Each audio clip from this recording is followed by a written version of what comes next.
Good afternoon. My name is Warren Boykin, and I'm the Program and Outreach Coordinator for NAMI Northern Illinois, located in Rockford, Illinois, and we serve a four-county area. I'd like to welcome you to today's Leading the Conversation. It's NAMI Northern Illinois' periodic webinar series highlighting the topics of interest to the mental health community. Just before we get started with today's topic, I'd like to tell you a little bit about NAMI. As you may or may not know, NAMI stands for the National Alliance on Mental Illness. It was begun in 1979 as a small group of family members concerned about their loved one's mental health condition. They met around a kitchen table in Madison, Wisconsin, and since then, NAMI has grown into America's largest grassroots mental health organization with over 600 affiliates throughout the United States and around the world. NAMI Northern Illinois' mission is improving the quality of life of individuals and families living with mental illness through support, education, advocacy, and hope. And now that I've told you a little bit about NAMI and NAMI Northern Illinois, I'd like to tell you about some upcoming events we have. Tonight, there's a very exciting event taking place at Rockford's Embassy Suites Hotel. It is the Building Bridges event with Brandon Novak. Let me tell you just a little bit about Brandon Novak. He is a renowned celebrity. He is a professional skateboarder, actor, stunt performer, and author known for his appearances in MTV's hit show Viva La Bam and the film Jackass. Brandon Novak's name shines as a symbol of triumph. His path has been paved with obstacles, but he has managed to navigate through the darkest corners of his mind and emerge stronger than ever. Novak's story serves as a reminder that even in the face of adversity, there is always a glimmer of hope waiting to be discovered. Through his commitment to his own well-being, he has become an inspiration for countless individuals seeking to heal. And you can register for this free event, which is tonight at the Embassy Suites Hotel in Rockford. It begins at 4:30. And from 4:30 to 6:30, there's a resource fair with all of the organizations which are sponsored by the Winnebago County Community Mental Health Board. And you'll be able to have some refreshments and hors d'oeuvres. At 6:45, there will be opening remarks, and the keynote with Brandon Novak will begin at 7 o'clock, and his remarks will go until 8. And at 8 p.m., he'll have a book signing, and copies of his book will be available as well. So that's an exciting event. I'm looking forward to it, and it seems like it's going to be a terrific event for our community. Then I want you to save the date of June 3rd, of course, is our annual Mulligans for Mental Illness golf tournament at the Forest Hills Country Club. And you don't want to miss that. Now, I also want to introduce today's speaker. Her name is Nicole, and she will be talking to us about ADHD in adults and children. Now, a little bit about Nicole.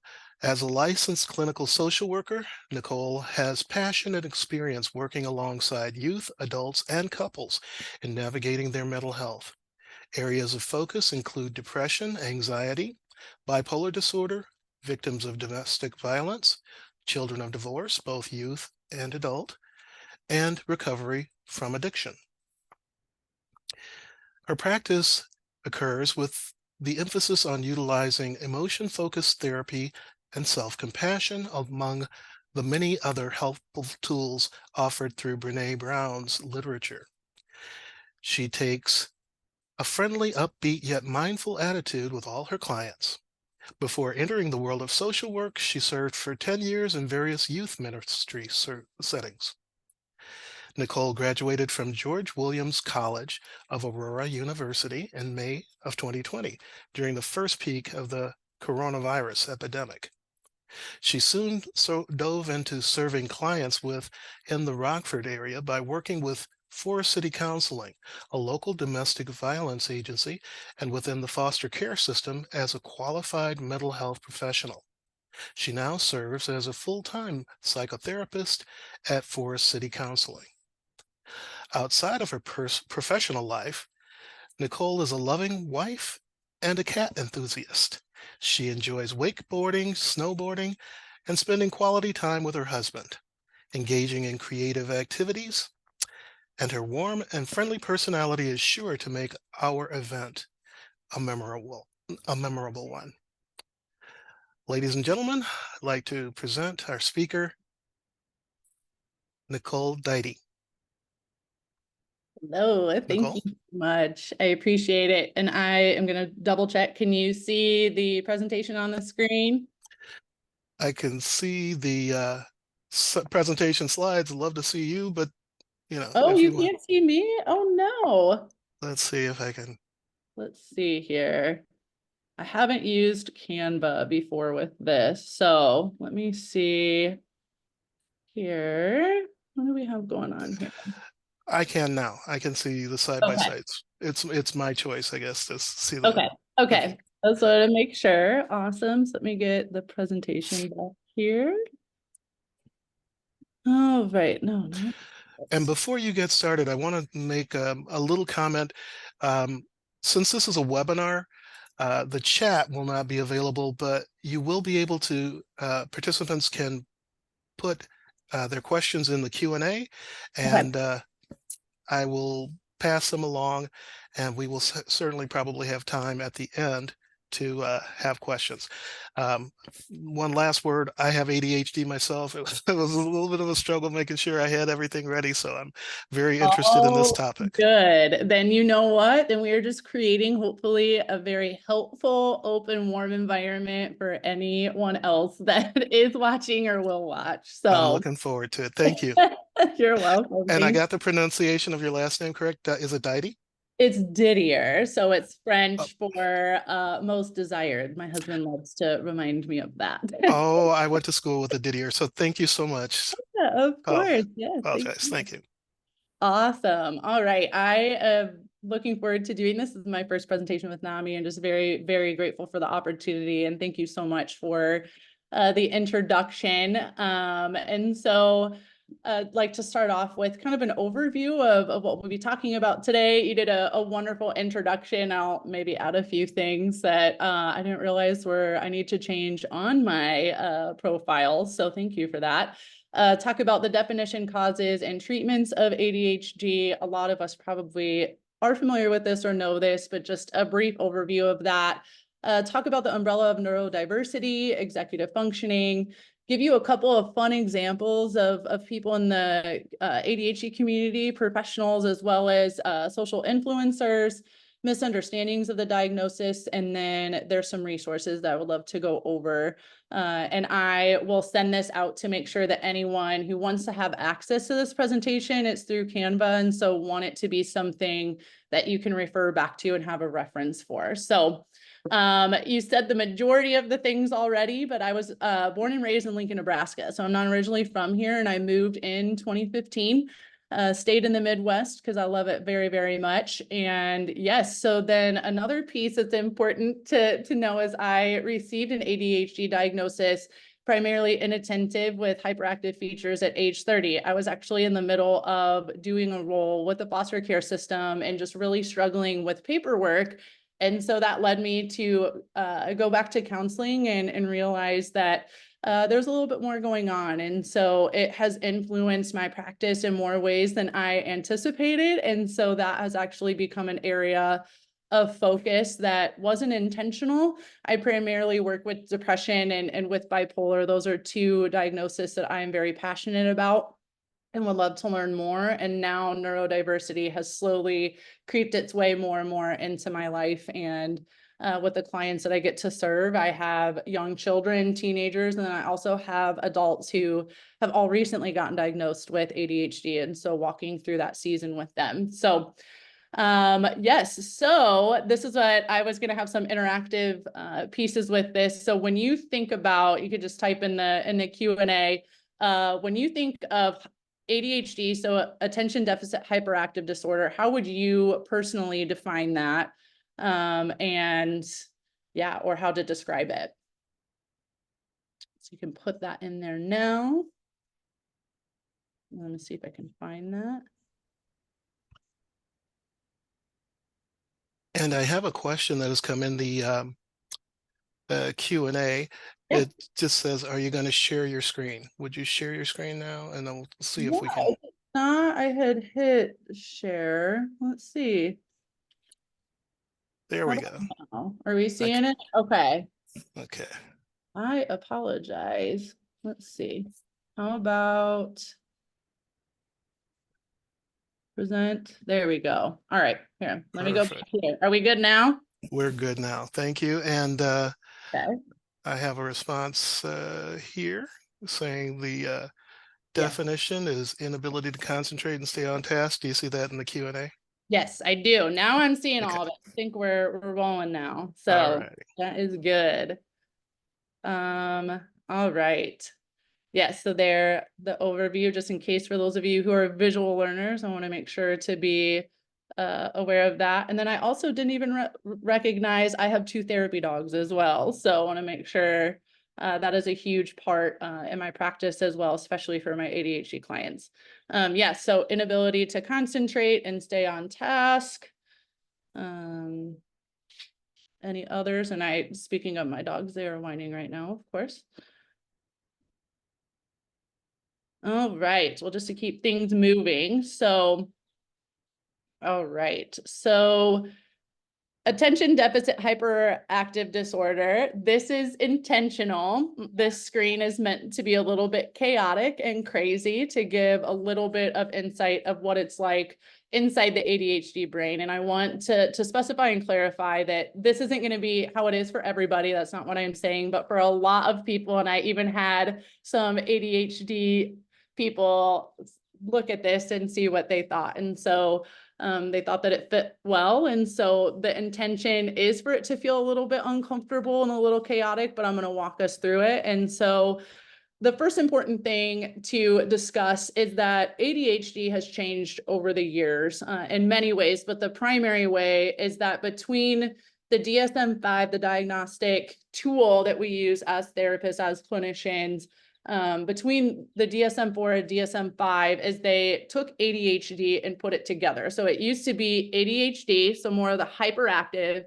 and then ADD, attention deficit disorder, where now when you're looking at it from a diagnostic perspective, it is ADHD with hyperactive, inattentive, or combined, and then the specifiers of mild, moderate, and severe. And those things are very, very important when looking at a potential diagnosis of ADHD.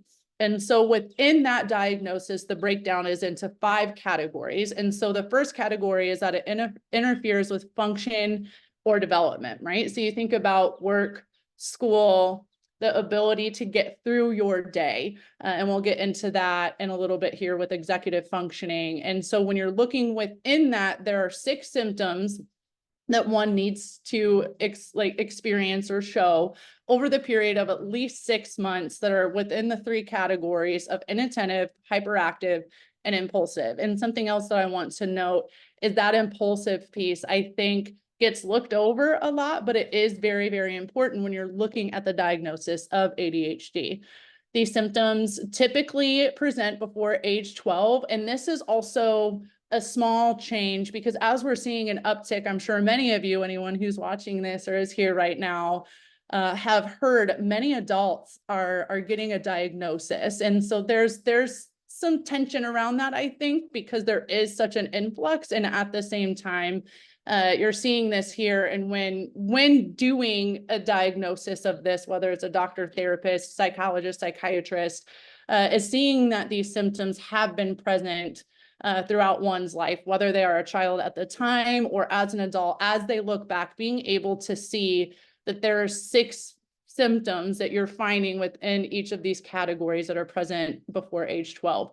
and that these symptoms happen in two or more settings. And the primary ones are school and work, right? And then also at home, social, other activities. And that's really, really important because there can be someone who may not fit the criteria for ADHD, but they have those symptoms maybe in school or just at work, but not necessarily at home or other activities. And it's important to note that it's clear that it interferes or reduces the quality of the work that we do, of being able to focus and get schoolwork done, of relationships. And again, that is something as we get into more personal stories here, you'll hear that it really does impact people's lives in so many ways. And then another very, very important piece of this is that it's not better explained by another disorder. And that also is something that as clinicians, it's so important because there are other diagnoses that can cross over, bipolar being one of those, with the impulsiveness. When you see a client go into a manic state, is that impulsiveness from that diagnosis, or is it ADHD, or is it depression? And so it's really, really important to be having those conversations. And the other piece is also using, I heard this over and over again in school, is that the DSM-5 is a guide. It is not black, it is not white. And so just really helping our clients to be able to understand what's going on inside of them in their lives, and then also helping their loved ones to be able to understand.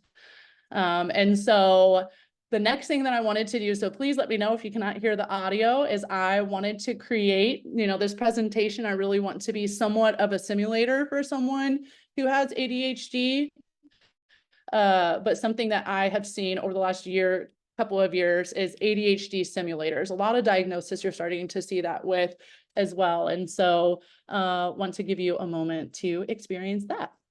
I'm starving. Let's go to the kitchen, get some food. Let's see the kitchen. Let's go to the fridge. I still didn't put away the rest of the groceries. Okay, let's get that done quick. I'm starving. Bread. Let's grab the bread. Maybe like bread. I forgot tortillas again.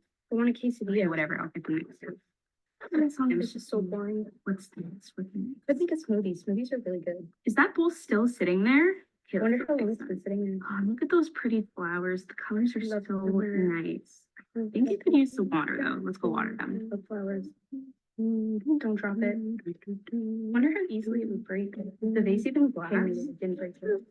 Don't get it in your hands. Don't miss. Don't get any on your hands. Don't miss. Don't miss. Don't miss. Don't miss. Rose feeling. Perfect. Oh, does that only have one pill left? Why do I do this every time? I forgot to call the pharmacy. Okay, I need to do that. Write it down, write it down, write it down, write it down, write it down, write it down, write it down, write it down. Etymology of the word pills is the orthodontist, it's Greek. Gotta do the print form before meeting. Don't forget the meeting. I have that meeting soon. I should really go and get ready for that. So much work. Maybe it comes from the Latin word pilla. I would feel like I'm forgetting something. Flowers, flowers. I need to go and put the flowers back. I don't know if anyone can relate with that. When I saw this video, the one that primarily stuck out to me is literally saying like, write it down, write it down, write it down, write it down. Because that's where, especially with the inattentiveness, is that in a moment, something can be gone. And a lot of us, I know, even if you do not have the diagnosis of ADHD, or clients, the people that we work with don't have ADHD, a lot of these things we can relate with. And so I want to make sure that that is clear too. It's just, you're going to see it a little bit more severe for people who fit the criteria for ADHD. So, all right.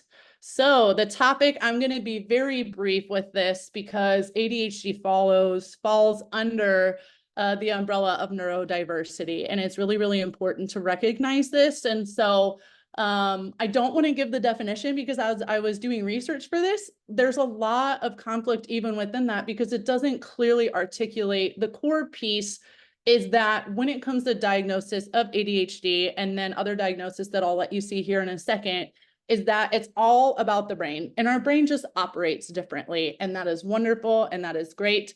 But just making sure that we're able to understand that it comes to dealing with the brain and how it operates, versus just like the way that I describe it is with depression or anxiety, it might be more of a chemical imbalance, which yes, is involved with this, but it's more about the brain. And talking about it with my team, we were talking about one of the diagnoses, which is OCD, that you'll see on here, as well as so many others that I'll let you read on the screen and you can refer back to. Is, you know, with ADHD, it's like the wires in your brain are starting to go this way, and then one just wants to go off in a different direction. And where maybe with OCD, what you typically will find is looping. And if you were to look at a brain scan, that there might just be like circles of brain activity. And so as much as I'm being lighthearted about it, I also want to be clear that it is a very serious thing and important, but also very fascinating about how the brain operates when it comes to any of these diagnoses. Now, another important piece is executive functioning. And so the definition of executive functioning, which I think it's very important to discuss, is the group of complex mental processes and cognitive abilities such as working memory, impulse inhibition, and reasoning that controls skills such as organizing tasks, remembering details, managing time, and solving problems required for goal-directed behavior. And to keep it short, and I learned this when I was studying for my exam, is that it is essentially organizing, planning, and then the emotional experience or regulation or dysregulation when we're able to plan or organize well, or if we struggle with that. So the question I have for you, and I don't know, because I know we can't do in the chat, but you could also put in the Q&A. Do you believe that executive functioning is only displayed by a person with ADHD? Give a moment to respond.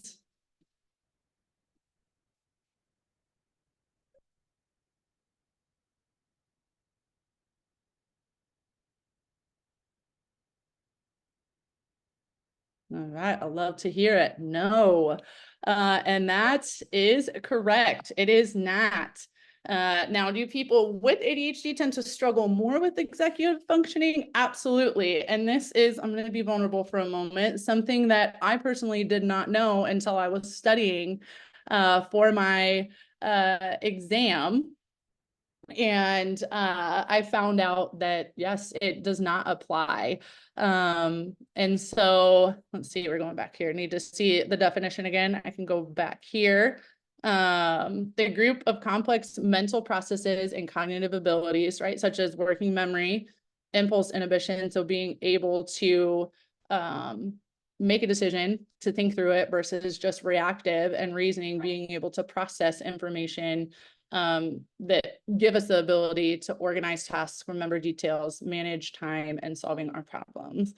So now as we look at causes, there are a lot when it comes to ADHD. And so that's something that, again, a lot of these things I want to say, you know, professionally and according to research and whatnot, but something that as I've been doing my own research and study with ADHD, is what we're seeing is that genetics have a high influence, and something that I believe until the last couple of years hasn't been discussed of genetics. And so if you have one parent that is neurodiverse or has ADHD, there's going to be a higher chance that their child or children will have ADHD or some type of neurodiversity. And then if you have two parents, the statistics go up. The chance of neurodiversity goes up even more. Another piece is trauma, whether that leads to an actual diagnosis of ADHD or if you see ADHD-like symptoms based off of trauma, right? When you think about resiliency and needing to be on edge and be aware on your own experience, that a lot of times those symptoms can then occur. Brain injury, so concussion, right? Any impact in the physical brain can also lead to one's experience with ADHD symptoms. Another big piece is nutrition. I know I've talked to a few people in the last week of they need to kick their caffeine addiction, right? And so when they think about that caffeine intake, sugar intake, that's going to impact one's brain functioning and ability to think through, like with the executive functioning and with impulse control. And then the biggest one I think we all can attest to is environmental factors. Even in the videos that I chose today, I don't know about for you, but when I'm on social media, if it takes more than a minute, I'm done. I'm moving on to the next thing, or TikTok, you know, with Instagram reels that it's quick, it's fast paced, it's efficient. And if it doesn't catch me soon enough, then I'm going to move on. You think about fast food drive-throughs, and then even with order pickup, like it was very, very amazing and efficient to have where you could order on an app, walk into Starbucks, walk into a restaurant, pick up your food and leave. It kept us safe during the heat of COVID. And yet now we haven't seen any of that go away, which is fantastic. I appreciate it as well, but that also is influencing the environmental factors for ADHD and ADHD symptoms, which I think in return for those of us who work with clients, or if you are someone with ADHD, can make it a lot more challenging to understand your experience. And then treatment. There are 3 different areas that I primarily think of when thinking about treating ADHD, and I wouldn't even say necessarily the main one, but the first one listed here is medication, and primarily what you will see being used is stimulants. There is a challenge when it comes to that, is that getting access. Availability of medication has been very, very challenging over the last couple of years. And at first it was Adderall, and now you're starting to see Vyvanse. And then not only that, it becomes a executive functioning nightmare, because majority of people, I have yet to hear of one person who has medication for ADHD, primarily stimulants, where they have to contact their doctor, or they have to call different pharmacies to see if the medication is in, and then go back to their doctor and then make sure that they can get the medication. And then if insurance will cover it, or how much they have to pay for it, that it then just gets into this spiral where then people aren't even taking their medication anymore, because even just getting access to it has become very, very difficult. There are other options of non-stimulants that people will access. And I'm seeing this a lot as well with teenagers, because parents, is understandable with stimulants due to it being able to be highly addictive. And then also just with the negative connotations that go with it, I think it is important, that parents are finding that they're trying non-stimulants first and seeing success. And then a third one, which I was hesitant on putting on here, but if you've ever been on Attitude Magazine's website, they have talked about in an article about how Wellbutrin they're seeing, even though it's not FDA approved yet, that they're seeing that it is helping with ADHD symptoms. And so that is an option. Obviously, what is absolutely important is talking to your physician or psychiatrist, and really digging in if you are wanting to take medication. Another important piece is therapy. And whether it's seeing a therapist who's going to use mindfulness and self-compassion. When you think about this, what I absolutely love about it is, if you know anything about mindfulness, is it's about being present in this moment. And for someone with ADHD, the hardest part is without judgment. When you talk to an ADHDer, they really struggle with that internal voice and that critic. And you'll see here in a little bit that it is very, very true with that inner dialogue that's so, so hard. And then the tenets of self-compassion are self-kindness, common humanity, knowing that I'm not alone, and mindfulness. Other research-based methods such as emotion-focused therapy, cognitive behavioral therapy, dialectical behavioral therapy, where we're really looking at the interaction between thoughts and emotions. And that's also where you can also address some of the executive functioning. And then also solution focus. This is a big one that I use with my clients, of trying to help them with their executive functioning and figuring out a routine that will work for them. And then a lot of times it doesn't. So we go back to the drawing board and we keep trying to find something until it sticks, and where it's really driven by the client, and being kind and being patient with our client, and encouraging and empowering them to be able to be kind and patient with themselves. And also being okay and finding ways to be kind to ourselves when something doesn't work, and being able to just keep trying until we can find something that does work. Personally, I would say the biggest thing that you're going to see impact on the other two areas of medication and therapy is physical health. Getting that heart rate up through getting outside, a brisk 15 to 20-minute walk a few times a week. And ideally, if you can do it every single day, not even just for that exercise, but also getting out in nature, getting in the sun. If you have an animal, if you have dogs, that just adds to it as well. A balanced diet is very, very important. When you think about especially how medications interact, you need to be very, very aware of diet. And one of the things that is very interesting, if you didn't know, is that citrus negatively impacts a stimulant. And so being mindful of that, I had to look it up because I didn't believe it, but it is true. And then another piece is proper sleep. Not enough sleep, but proper sleep, and really looking at the circadian rhythm and how we operate, and how in the morning, as the sun is rising up, we have serotonin released into our bodies to give us energy to get through the day. And then at a certain point, we have melatonin released into our body to help us prepare for sleep. And so finding that good, happy medium, which based off what I've read is between 10 and 10:45 p.m., which I know is realistic for some and not realistic for others.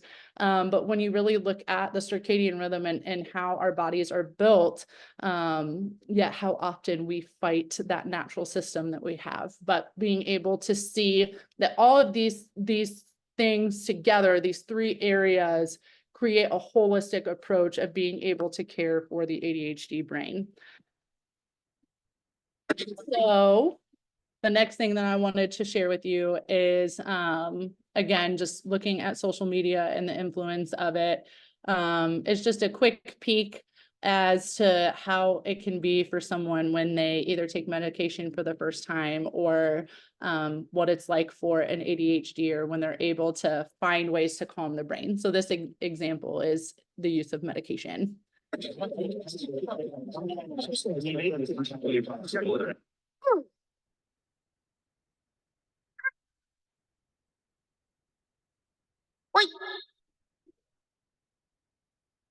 And so again, it may be an accurate description for some and not for others, but love to share visuals in hopes that it can help someone else feel as if they're not alone, or if they've had a similar experience, to be able to identify with that. And so I wanted to share a few examples of ADHD in real life. These are two women who have influenced my life as someone with ADHD, as an adult female with ADHD. And so there is Sasha Hamdani, who is a psychiatrist and also social media influencer.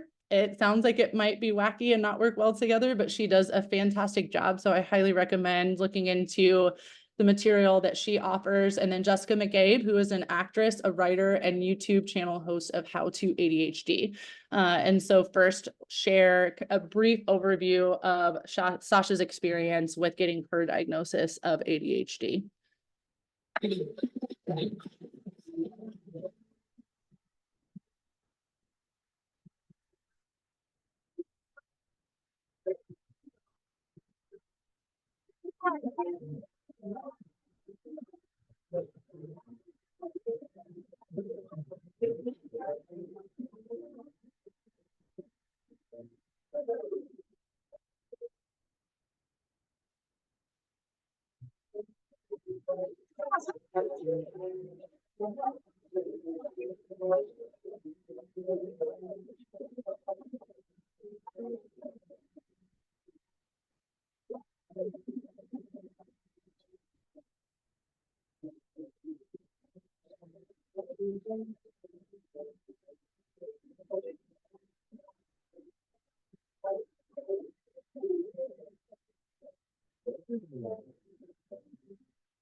All right, so apparently the audio is garbled, but That is interesting, but hopefully you were able to read that at the very least of her experience. And to kind of give a brief overview, when I heard about her, she was on the podcast Women and ADHD, which I highly recommend. And she talked about, in short, as a child, she was diagnosed with ADHD. Her parents did not tell her, told her she was taking a vitamin, which was a stimulant medication.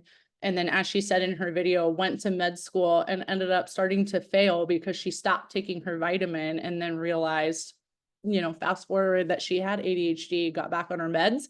And now she is an advocate as a psychiatrist and also as a social media influencer in the ADHD community. All right. And then moving on to Jessica McCabe and her story. I used to think that to be successful, I had to essentially not have ADHD. I needed to not struggle with the things that I struggle with because of my ADHD, and then I would be successful. And that was a really unrealistic goal. It's not possible for somebody whose brain works differently to have a brain that suddenly doesn't work differently. It is not possible for somebody with extreme organizational challenges to suddenly not have any organizational challenges. I have tried. There is no product on earth that completely solves that issue. Trust me. And it is not fair that we take on this shame of, we are apparently not supposed to take medication, but also we're also not supposed to struggle. We're supposed to be able to show up to work on time and do all of these things without medication. And that's just, it's an unrealistic goal and it creates a lot of shame. So let's not do that to ourselves. And once again, just very, very grateful for Jessica and Sasha's stories and experiences and encouragement in the ADHD community, whether you are an adult female or male or a child, that these resources are absolutely incredible. And again, done in such a creative way. And then also for someone who needs more of those short bits versus like an entire TED Talk, they do a lot of great content. And highly recommend them. All right. And so now I wanted to give a moment to kind of take a breath, practice some mindfulness and also some gratitude and compassion. And so I would like you to take a moment and to read over some of the misunderstandings. These are people who are in our community. They are children, they are adults, they are practitioners, sharing their experience of their misunderstanding with having ADHD or how they feel misunderstood. So please take a moment and read over their experiences.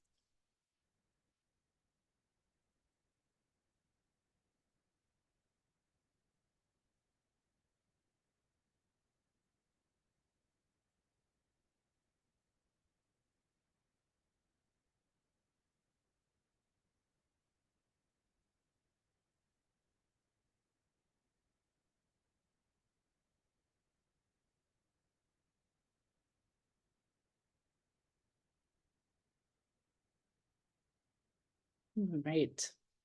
I was not prepared for the empowerment and encouragement as I got responses back from so many amazing people, and just so grateful for their vulnerability. And I made sure to extend that to them and let them know what this is being used for. And I couldn't think of a better option than this, because it just really does make it real. And then it also helps to display that tenet of self-compassion, of common humanity.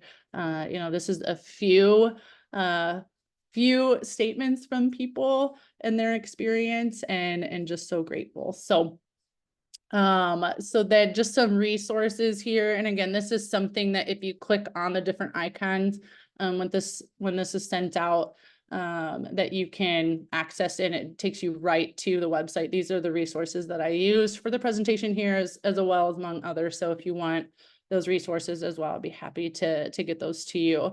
So Attitude Magazine, How to ADHD, which is Jessica McCabe. the National Institute of Mental Health.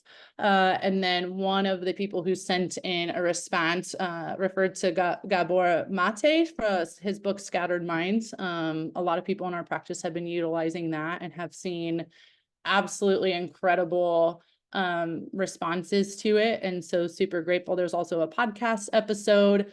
If you've ever heard of 10% Happier with Dan Harris, where he interviews Gabor and gets his own experience and gets to delve into some of his own experience. Gabor also has been diagnosed with ADHD. And so grateful for him. And then also Self-Compassion, which is primarily Kristen Neff with this book, but she partners with Chris Germer with Self-Compassion and Mindfulness. And so now would love to hear from you. Thank you for your time and would love to hear any questions or comments or thoughts.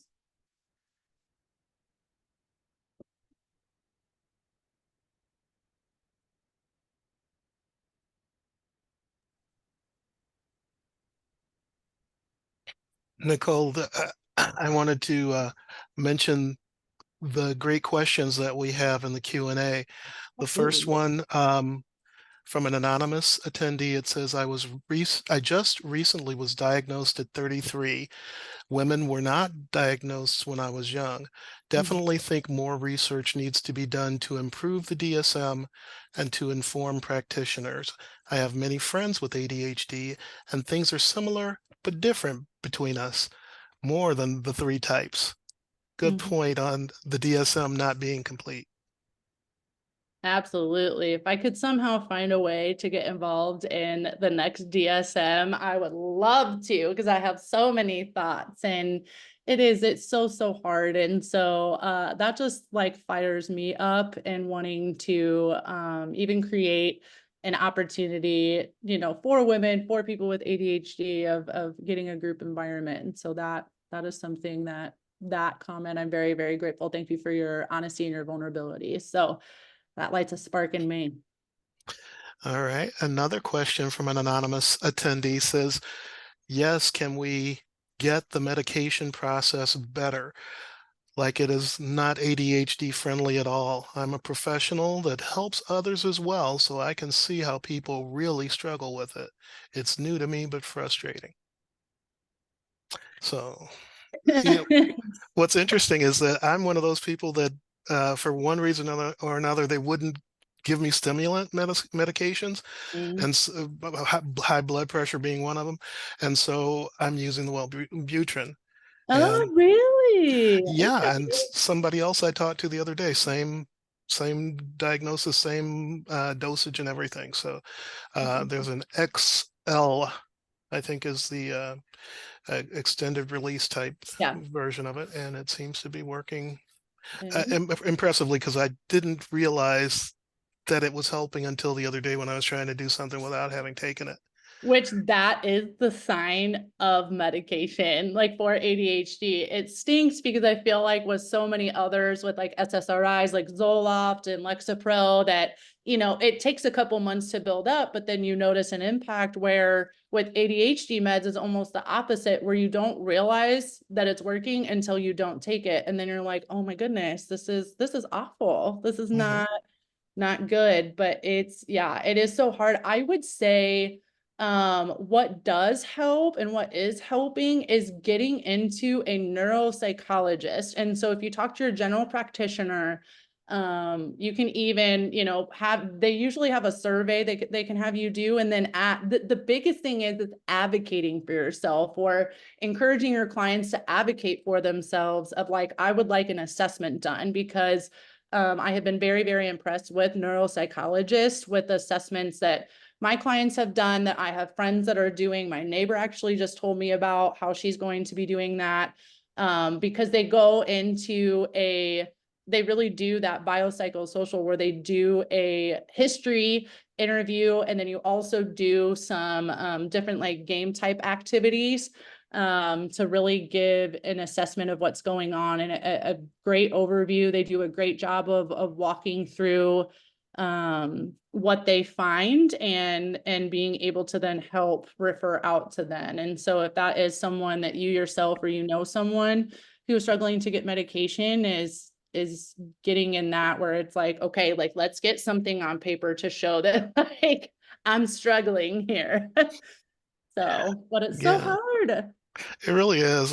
When I was assessed, I my first job was working for IBM, so I'm a computer guy.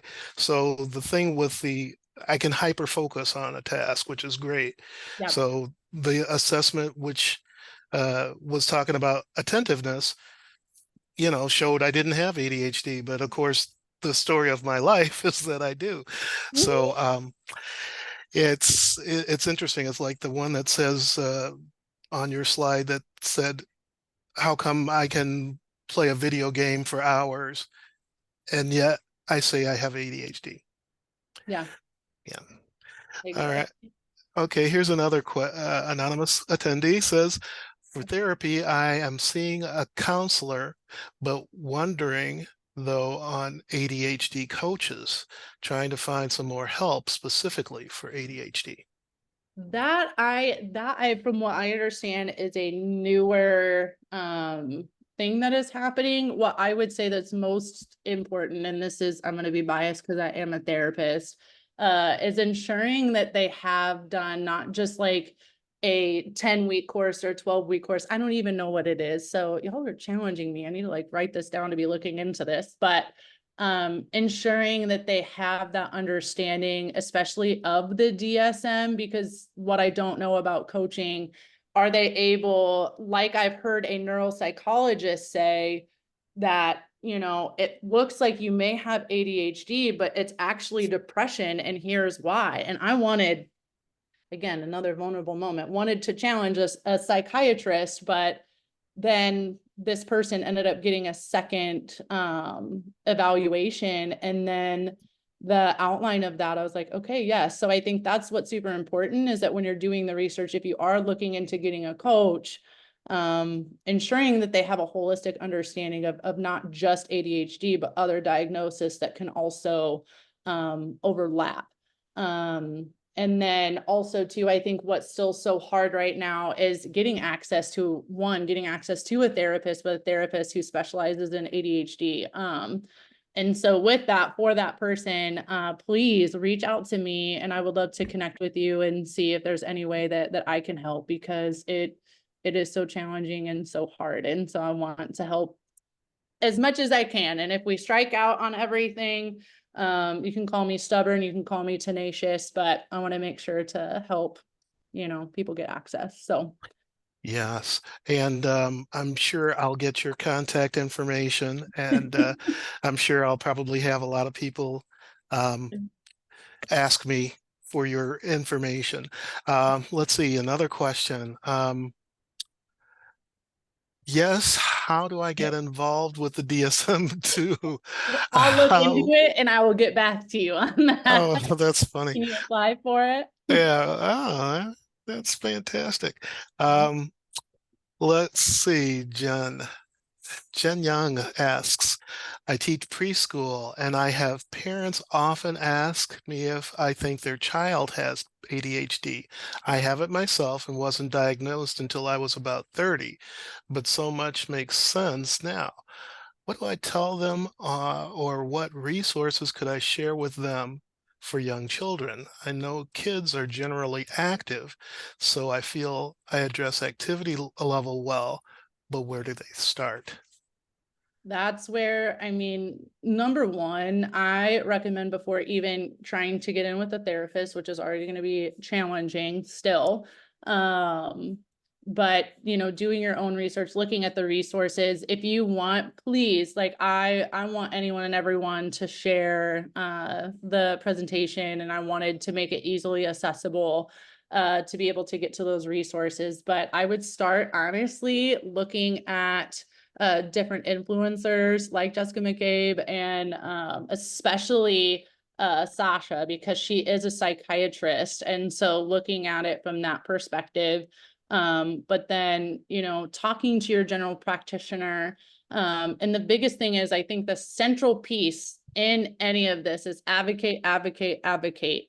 and have conversations. Be gentle, be kind. Brene Brown talks about having a soft front, stand strong back, and standing your sacred ground.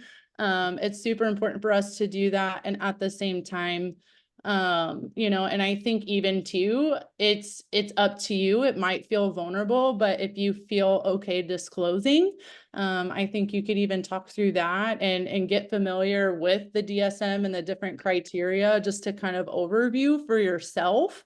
Obviously, like I even say too, when it comes to medication, I'm like, I need to stay in my lane. I'm a therapist. I'm not a psychiatrist. Make sure you talk to your doctor, to your psychiatrist, and go from there. Here's my opinion. Here are my thoughts, but ensure that you're going to the right person. But I think there's so much power in sharing your own story, and you know, but there is a certain level of risk when you do disclose. So Yeah, and certainly with young kids, there's always that, are they just being kids, or is this something to be concerned about? mhm. So I don't think it's very easy to know when to be concerned, is it? Yeah, exactly. All right. Well, let's see. Another question. You've got lots of questions, so that must mean that people are really engaged in your material. And I want to thank you for doing such a great job so Oh, far. happy to. All right. It says, my psychologist who did my testing mentioned Wellbutrin as another option. Okay. Love to hear it. That was something my inner critic was like, Nicole, you better be careful. So I'm very encouraged to hear that that's happening. It is happening. And the other nice thing is that it's not a controlled substance, so it's not Yep. as difficult to get. Um, Steve Bessel, he said that he noticed this presentation in our newsletter, and he called me, and I was in the process of focusing on something completely different, and my ADHD was, he was the one that reminded me that I needed to prepare for you. So and then he called me back because I had forgotten to send him the invitation, and thank you, Steve. It Oh, says, how can I get help for being discriminated against and exploited in a divorce to have my children taken away in court because I'm 51, diagnosed at 49 with ADHD, but I am a retired Army National Guard for 20 years, 22 years, and a professional firefighter for 19 years. well, first and foremost, thank you so much for your service. My dad he served in the Air National Guard, so a little bit different, but if it's any consolation, my dad was diagnosed at 70 years old with ADHD. Yeah, I'm like, well, where do you think I got it from, first and foremost? But yeah, so I always want to make sure to honor our veterans. So very, very grateful for you in such a tough situation. I don't know. I would say in that, I mean, I don't know what with the court situation, but I think maybe that's where, right, you have to look at it objectively and logically.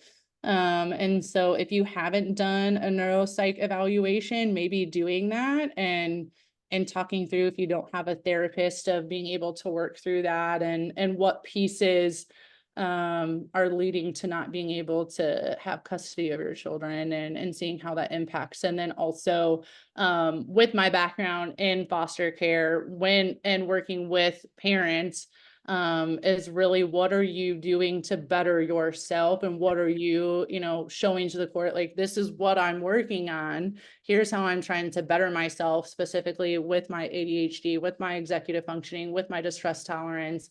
And another piece too, I'm also going to guess that there's also probably, you've been exposed to a lot of trauma. And so also discussing, is it the trauma that's then triggering these ADHD symptoms, or what are your triggers with trauma, with ADHD, what overlaps, and being able to understand that. And that's where I think even too, growing in emotional intelligence, because the two of the four pieces is self-awareness, being aware of your experience and being aware of your symptoms and how they impact your daily life. And then the self-management piece of, okay, now that I'm aware, that's one thing, but then how do I manage this as an adult, and being able to show that again to the court your ability to be able to parent and also to be there for your children as well.